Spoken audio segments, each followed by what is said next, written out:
Good morning everyone. আজ রাধাষ্টমী, তোমরা সবাই জানো। তো বাড়িতে আজকে আমাদের রাধাষ্টমী পূজা হচ্ছে। তো তোমাদের বাড়িতে কাদের কাদের বাড়িতে রাধাষ্টমী পূজা হয় কমেন্ট করে জানিও। আর এই হচ্ছে আমাদের মন্দির, দেখো এই রাধা মাধবের মূর্তি। 3 বছরের কাছাকাছি মন্দিরটা করেছি, যে থেকে মন্দিরটা করা হয়েছে সেই থেকেই রাধাষ্টমী করা হয়। জন্মাষ্টমীটা করা হয় না, রাধাষ্টমীটা করা হয় বাড়িতে। সকালবেলা উঠে এই ফুল আর আমের সব তোলা হয়ে গেছে। আর এইদিকে হচ্ছে বৌদি ফল কাটছে প্রসাদের জন্য। বাউন ঠাকুর খুব তাড়াতাড়ি আসবে বলেছে সকালবেলা। আর এইদিকে ভোগ করা হবে, ভোগ করার জন্য সবজিগুলো ভালোভাবে পরিষ্কার করে কেটে নেওয়া হলো। তারপর হচ্ছে এগুলো ভাজা হবে। প্রথমে লুচি ভাজা হচ্ছে, তেলটা গরম হয়ে গেলে লুচিটা দেওয়া হবে। তারপর এই আইটেম দেখো, বেগুন ভাজা হবে, পটল ভাজা, আলু ভাজা, বিন কড়াই ভাজা। তো সব এক এক করে ভেজে নেওয়া হবে। সকালবেলা যখন ভিডিওটা স্টার্ট করি তখন মর্নিং ছিল, তাই তোমাদের প্রথম গুড মর্নিংই বলেছি। ভিডিওটা এডিটিং করে দিতে হয়তো সন্ধ্যা হয়ে যাবে।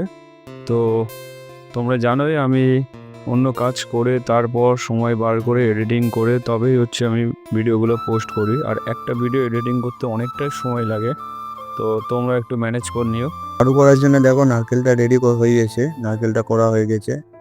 আর কারা কারা নারকেল নাড়ু খেতে খুব পছন্দ করো জানিও কমেন্ট করে। আমার তো খুব পছন্দের নারকেল নাড়ু। তো সবজিগুলো সব ভাজা হয়ে গেছে, আমাদের প্রসাদ কমপ্লিট। আর বামুন ঠাকুর চলে আসায় তাই তোমাদের দেখাতে পারিনি। দেখো আমাদের প্রসাদ কমপ্লিট হয়ে গেছে আর বামুন ঠাকুর এসে গেছে। বামুন ঠাকুর জোগাড় করা শুরু করে দিয়েছে, বা পূজা শুরু হবে। তো তোমরা ভিডিওটা দেখো, কেমন লাগলো কমেন্ট করে অবশ্যই জানিও। ভালো লাগলে পাশে থেকো, লাইক করো, কমেন্ট করো, শেয়ার করো। আমার চ্যানেলটা নতুন, তাই বন্ধুরা একটু সাপোর্ট করো। তোমাদের সাপোর্টের ছাড়াই কোনোভাবেই সম্ভব নয় এগোনো। একটা লাইক করে যেও অন্তত, তবে ভিডিও করতে ভালো লাগে, ইচ্ছা হয় যে আমার ভিডিও দেখে কেউ লাইক করেছে। দেখো আমাদের বাড়ি পূজা শুরু হয়ে গেছে, তো তোমরা দেখতে থাকো, কেমন লাগলো অবশ্যই কমেন্ট করে জানিও। তবে দেখা হচ্ছে আবার নতুন ভিডিও নতুন কিছু নিয়ে। টাটা, বাই বাই, সবাই ভালো থাকবে।